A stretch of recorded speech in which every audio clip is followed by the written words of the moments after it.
Hello friends, তো দেখো আমি একটা নাইটি বানাবো। নাইটিটার কাটিংয়ের জন্য আমি মাপ নিয়ে নিয়েছি। তো দেখো মাপটা আমি কীরকম নিয়েছি। গলাটা আমি চৌকা করব, সে কারণে 6 ইঞ্চির থেকে একটু কম নিয়েছি। আর এদিকটা নিয়েছি 6.5। 6.5 মানে হলো তোমার 6.5 ডবল হবে 13 ইঞ্চি। তো কুঁচিটার জন্য আর কি। আর কাঁধের অংশটা আমি একটু বেশি নিয়েছি, কারণ আমি হাতের সাইডটাতে আমি কুচি দেবো, হাতা লাগাবো না, সেখানে একটু চওড়া করে নিয়েছি। আর এখানটা যেমন নেওয়া হয় মাপ, আমি 6.5 থেকে একটু বেশি নিয়েছি।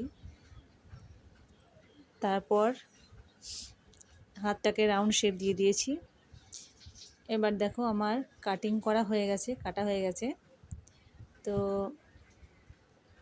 এই যে দেখো, এটা থেকে আমি পটিটা কেটে নেব। আর এই টুকরোগুলো দিয়ে আমি হাতে কুঁচিটা